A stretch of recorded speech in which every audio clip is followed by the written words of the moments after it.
Namaste, everyone. And this is the second episode of the segment on Maharashtra Vidhan Sabha elections, which is called Kuthe Neun Thevlay Maharashtra Maza. This episode of the segment will be in English and it will be based on a series of daily lives. The first will be on Congress and NCP. The second live will be on Maharashtra Navnirman Sena and the Vanchit Bahujan Aghadi factor in the elections. The third will be of how many seats or by how many seats is BJP and Shiv Sena alliance going to win in this elections. So, and the fourth will be a surprise. It will be a really explosive topic, and I assure you that it will be an explosive topic. It will this live be in completely in English. So let's start with the live, and I hope that I am audible right now. If I am not audible at any point of time in the live, please tell me in the comment section itself. So I'll make some connections for you. But right now, we will start with the live. The first, I will be completely dividing the topics into two. The first will be we will be discussing Congress separately, and we will be discussing NCP separately. Both of them are right now in the alliance in Maharashtra elections. But the reason why I'm discussing Congress and NCP separately is because the nature of party and the presence of Congress party all over India is different, and the nature of NCP as a party is different. I'll come to that in later forms. मैं हिंदी में भी थोड़ी सी बात करूंगा, मैं बीच बीच में थोड़ा मराठी में भी बात करूंगा. तो it will be a trilingual live जिसमें I'll be switching to languages. So let's start with the first Congress party. The problem of the Congress party is that it has had a lot of legacy in Maharashtra. It does have a baggage of history in Maharashtra. From 1960 itself, there have been many chief ministers of Congress party alone sometimes. In the last two, NCP Congress alliances, we had three uh, chief ministers from Congress. The first one was Mr. Vilas Rao Deshmukh. The second one was Mr. Ashok Chauhan, and the third one was Mr. Prithviraj Chauhan. And this sector of or segment of Congress marked a lot of scandals and a lot of corruption issues. But for that, we'll be putting this history aside. We will be just discussing why they are losing this elections this time. There are three reasons. Okay, the first reason is lack of organization.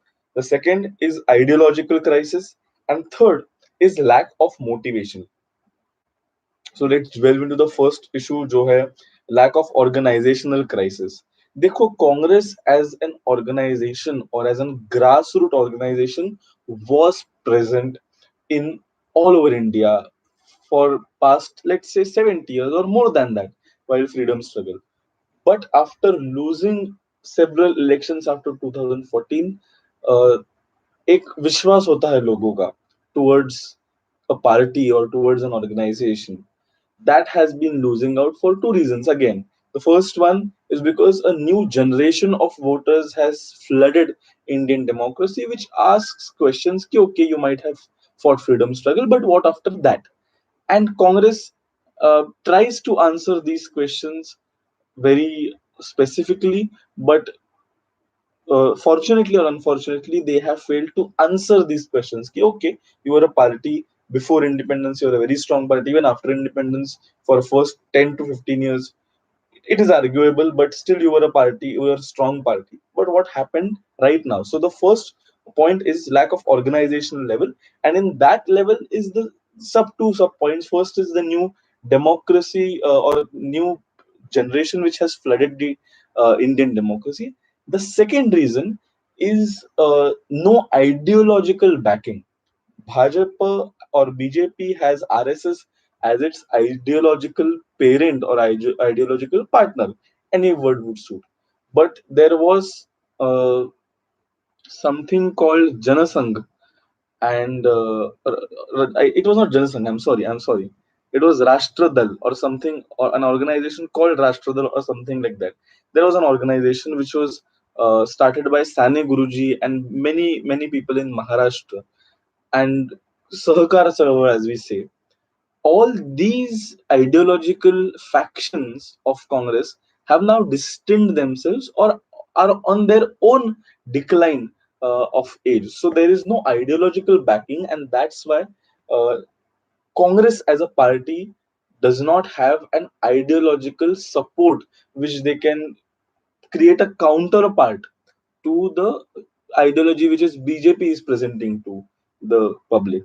The second is national level crisis is reflected on the state level politics. Congress right now is in more crisis than Indian economy, and it's not a joke. Okay, one of the major political party is in a severe decline on the national level. The national president has resigned. The interim president doesn't seem to be working as actively to survive the party.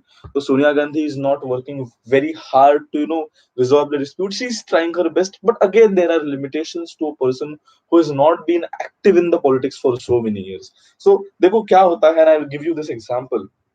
जब तक तुम पानी में उतरते नहीं हो तो तुम कैसे तैरोगे, तो तुम्हाला कसं पोहायचं, how you will swim. uh, there are limitations how you decide on that. So until unless Sonia Gandhi goes full fledged into the politics again, uh, it is difficult for her to control the party. The second reason that there is the national crisis is reflected in the state crisis is that people from the state are so much involved in the national crisis that their attention has not been entirely on the state level. I'll give you one more example. Every time a Delhi Sultan, okay, and this is a historical example. So every time a Delhi Sultan died at Delhi, all his Sardars nationwide ran to Delhi, and this has been a history. If you see when Akbar died, when you see Aurangzeb died, everyone directly went to Delhi because the next succession was to be decided in Delhi. So that is what happened. Now, because Sonia Gandhi is an interim president, everyone is looking for an opportunity to become someone in the CWC, even from the state level, because the national level CWC has terribly failed. So now everyone is running towards Delhi, leaving aside what is happening in state, and that is also resulting into the state level crisis of Congress. Third is internal conflicts when the opportunities are so bleak for the Congress. Okay, and this I'll cover this in a very short manner. There are internal crises for, so now Congress is not winning a larger chunk of seats. It can win, in my prediction. Okay, this is my very understudied prediction, but it's my prediction that Congress will win something from 30 to 60 seats, not more than that. I would say even less than that, but 60 is the maximum limit Congress can achieve in these elections. So even when there are 60 seats, there is no internal agreement that okay, these people are going to win. The best, we are going to field the best candidates in these seats. What is happening is Congress, they are not fielding the most formidable candidate in their winnable seats, but they are giving opportunity to the most convenient candidate who is loyal to uh, the lobby which he's being appointed. Again, there are 2 to 3 lobbies in Congress right now. Uh, and let me tell you, let me distinguish between the lobbies inside Congress. There is a huge Maratha lobby inside Congress. So there is a Maratha faction which fields its own candidates. Again, in the Maratha section, there are two kinds of factions, lobbies in Congress. One is Marathas which own sugar factories, and the second is Marathas which don't own sugar factories. So the non-Marathas and the Marathas, and in Marathas there are two lobbies. So now the lobbies are fighting with each other for the winnable seats. They are saving their own lobbies' interests and not the whole Congress's interest. To conclude this, they're not saving the Congress's interest. They're only saving their own interests in this kind of uh, elections, their own lobbies elections. Because I'll tell you what are their interests. Sugar lobby has to mm, what rejuvenate the sugar factories. The sugar factories in Maharashtra are in bad condition. The sugar farming in Maharashtra is in terrible condition. There are sugar dues on sugar corporations and sugar factories which need to be waived off from the government. So they are now pitching for people who will be more cooperative with the government, but not someone who will win the elections. So these are the internal conflicts between the Congress, which are making their chances more bleak. The last one is they have failed to steer up the regional issues. They are, when Congress blames that, 370 is bad, or 370 was a bad move, or anything for that matter was a bad move, they also, on the other hand, claim that these people, BJP people, are fighting elections only on 370. When you have criticized the government on such a larger issues, which your duty is, but you have not given a rational space to the smaller issues in the state.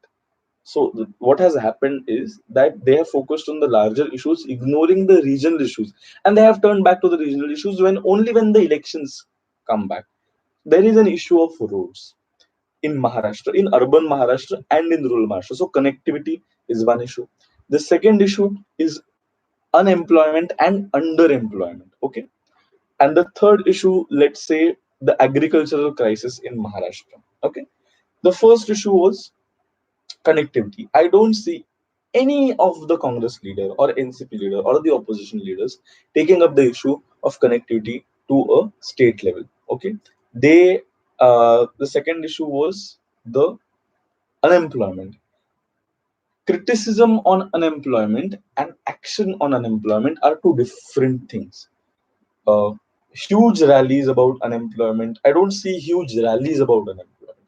I don't see huge protests against unemployment, and therefore they have not able to channel all the people towards taking this issue that there is unemployment. Because and there are several reasons, we'll not dwell into that. Third reason is agricultural crisis. Agricultural crisis in Maharashtra is not created in these 4 years, it has become worse. But again, let me give you one example. uh, there are two, mm, what do we say, mountains right now of the same size, same height, and in one point and in one scenario there are two equal mountains, and let's say that both of them are facing heavy rains. One is facing cloud burst, and second is facing moderate rains. The first mountain, which is facing a cloud burst, weathers away very fast. The second, which has prevented cloud burst and is facing only moderated rains, is not as weathered as the first mountain. So the second one is weathered, but it is not as weathered as the first mountain. This is the BJP Congress comparison. The crisis has sustained in BJP's period also. I won't deny that, but it is not, it would not be as bad, or it is not as bad as it would have been if Congress was continuing in the power. And I would say this in confidence, because the farmer crisis has gone down steeply from the age of 2004 to 2014. The Congress created a horrible agricultural crisis in the state in these 10 years. Okay. The second issue, which will, second and third issue, which will take fastly, very quickly, and then we'll move on to NCP, because there's a lot to talk about NCP and Congress. Okay. So the first was, second big point is ideological crisis, as we have talked about, Rashtradal distancing. Yes. One of the very important point is crisis, identity crisis.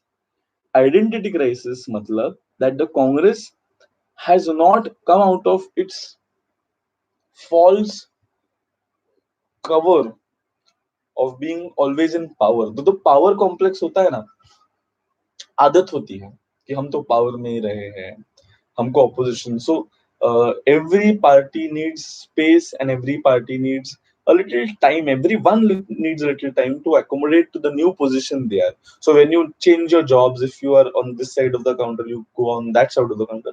You need a little time to accommodate. For to change in your new job profile, you have to accept the change mentally. Ki, ha, okay, now I am going to work here. This is my new job. These are my new responsibilities. Even I am, even if I am demoted to this job, I want to still work here, and I have to be mentally prepared. The problem with Congress is Congress has not fully accepted the defeat of 2014. They are still in their power complex, ki nahi, hum hi to the, and stuff like that. So they have not really ideologically accepted that we have been in opposition. So they have not played a good opposition's role because they have not accepted that we are in opposition. It's difficult for the Congress leaders after 10 years of power in central as well as the state government to accept the new role. BJP shifted quickly, comparatively very quickly to the Congress to their new levels, new roles as government, but the Congress has not accepted.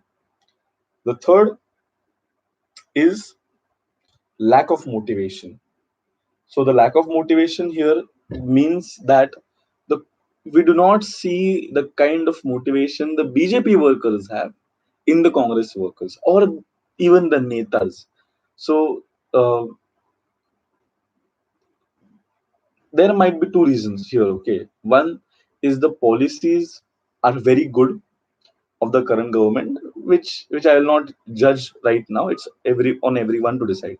Either the policies of the new government are very well and very flawless, and second, the leaders of Congress are not well researched on this problem.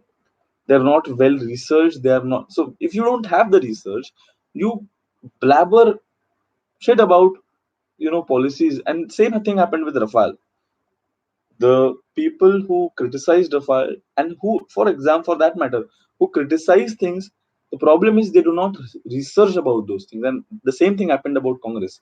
They did not research about the issues they criticized, and that's why when the media or the civil society or the government exposed them out in open, they did not have an answer.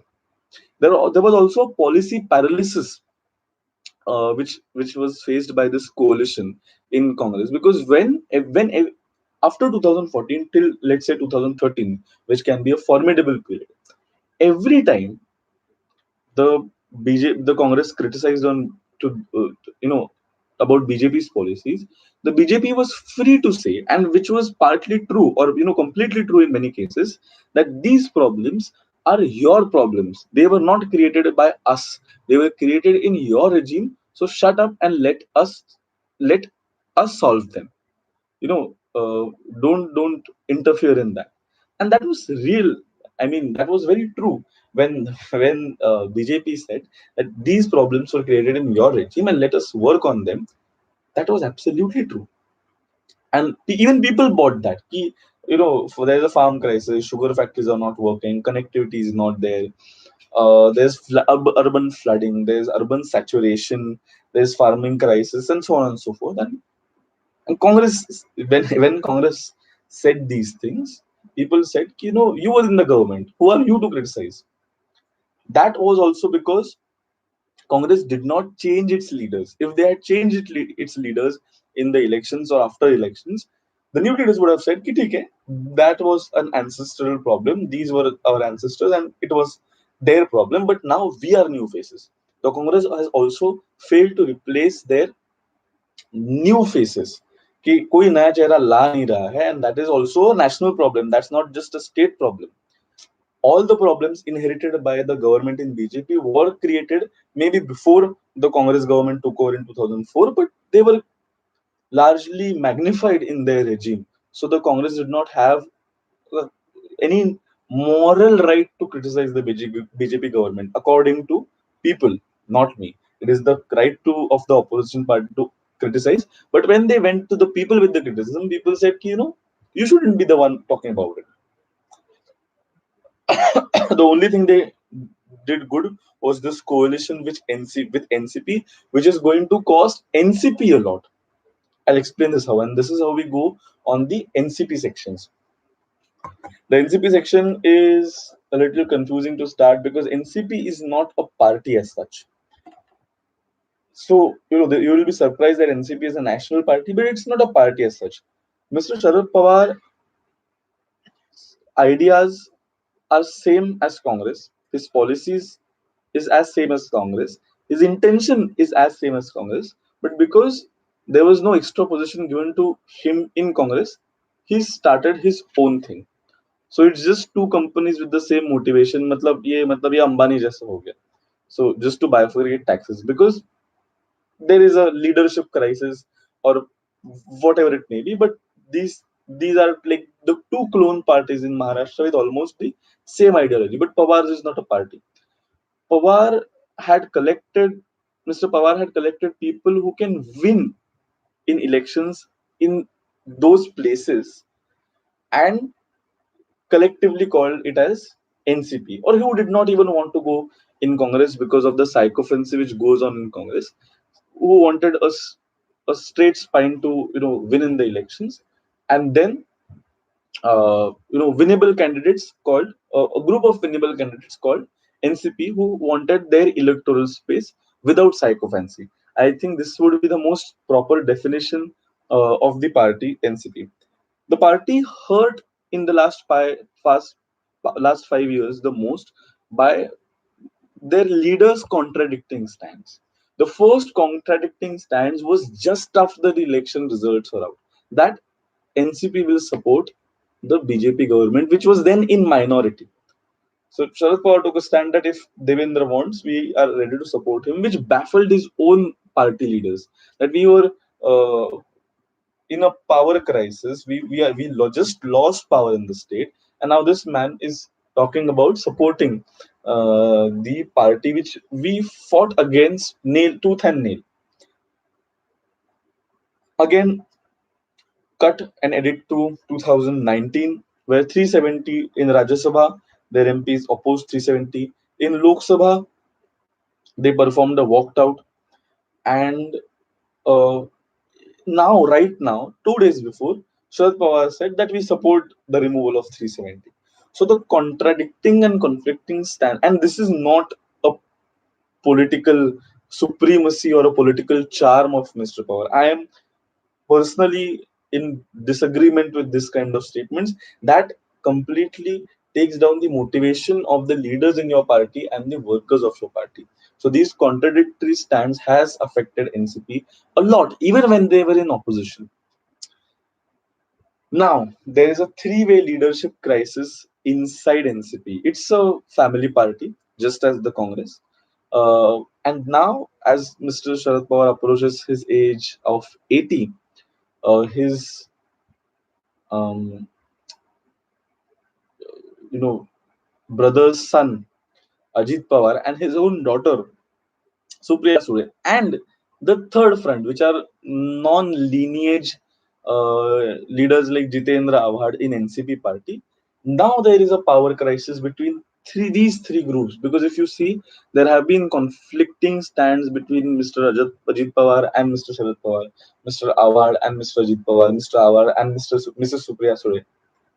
Now we can see that the party is not united when the elections are nearing, uh, which again, the third point which we come to is because of this non-united stand, there were a lot of defections which hurt Mr. Pawar personally. The first defection was, which big defection was Padma Singh Patil. If you go and read about Padma Singh Patil, he was his daughter, his sister, I'm sorry, his sister is Mr. Ajit Pawar's wife. So this he is actually the relative of Mr. Sharad Pawar. He defected, his son defected, both of them joined BJP right now. Mr. Udayanaraje Bhosle, again, the lineage, the great historical lineage of Shivaji Maharaj was backed to Mr. Udayanaraje Bhosle. Even he defected to BJP, and that has hurt NCP a lot in these elections. It will hurt them a lot in these upcoming elections because, as I said, These people, be it Padma Singh Patil, be it Udayanaraje Bhosle, and be it other people like Raje Nimbalkars of Fulton, these leaders are not with the ideology of NCP leaders. These are the strongmen of their areas. That's it. These people are the strongmen of their areas who don't want sycophancy, who want to sustain their strongholds in their own area with their straight spine, and that's why they have joined BJP. Now, if they are facing a crisis of their career in that party, in NCP, I'm sorry, if they are now facing a political crisis or they are seeing no future in that political party, these people accept any ideology with exception to any without exception to any ideology will change parties. Okay. The third point is perception crisis which is faced by NCP. NCP has unfortunately an image of a corrupt party. There have been so many scandals associated with Mr. Pawar himself. The latest one is the Shikhar Bank corruption scandal with Ajit Pawar involved. Ajit Pawar involved in a huge irrigation scam. Praful Patel right now quizzed by ED with collections with connections with Miss D gang in Pakistan, Dubai, former Dubai, and these kinds of stronghold leaders, their leaders are now facing direct charges with huge corruption scandals, which have made their perception as a corrupt party in Maharashtra. Coalition with Congress is also going to cost NCP a lot because, again, the image of Congress is not really as sober as NCP. So, it's like, sab chor chor ek saath aa gaye is the common perception with the people who see the parties. I am a very common man. I see a party, हाँ ठीक है सब चोर गुंडे चोर एक साथ आ गए because they want to save their own political future. And uh, I will end this live with a joke. And yes, I'll also take some questions after this, but I'll end this you know um, live with a joke that this elections does three things for this alliance. One, it defines the whole future of Congress's party as a serious party in Maharashtra's politics. Okay, I'm not saying the existence of Indian National Congress. I'm just saying that its role as a serious party. Now, these BJP, Shiv Sena, Rashtravadi Congress, NCP, which is NCP, and Congress are serious contenders. Shekapa, Republican Party, Vanchit Bahujan Aghadi. I won't even consider MNS. मतलब छोड़ ही दो. So these are some non-serious parties in Maharashtra, which we are going to talk about tomorrow.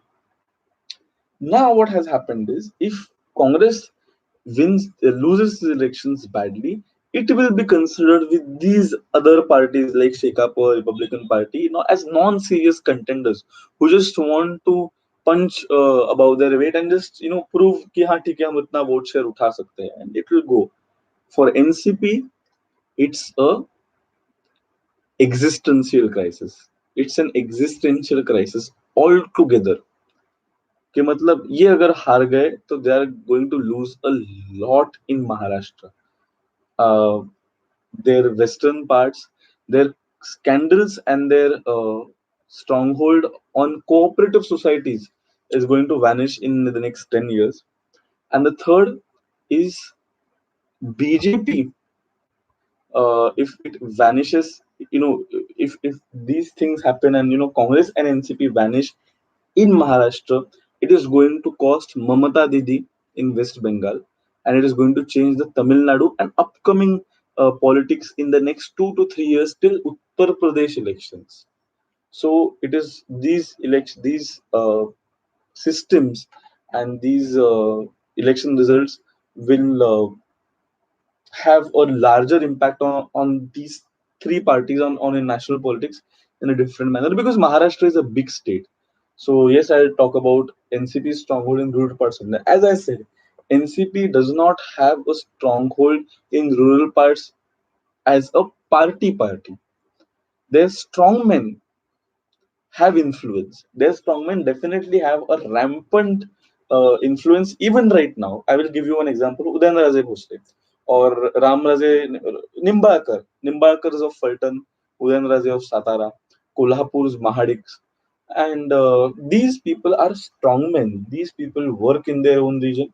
These people have absolute control in their region, but they have not preached themselves as NCP's candidate, or they have not preached NCP's ideologies in the area. They have preached themselves as a strongman, or Udayan Raje is not ये NCP के राजे. These are Shivaji Maharaj's descendants, and that's why Udayan Raje is great. And Udayan Raje has worked not as NCP's MP. He has worked as a lineage or a hereditary person of Shivaji Maharaj regime. So this is the whole picture of Maharashtra's state elections for NCP and Congress. This live will be on our channel from today. Uh, Please be on tomorrow's live where we'll be discussing Vanchit Bahujana Agadi, MIM, and Maharashtra Navnirman Sena's influence in this upcoming elections. Thank you for joining us. Uh, if you have any questions, please post on the comment sections after we post this video on YouTube. Thank you for joining us.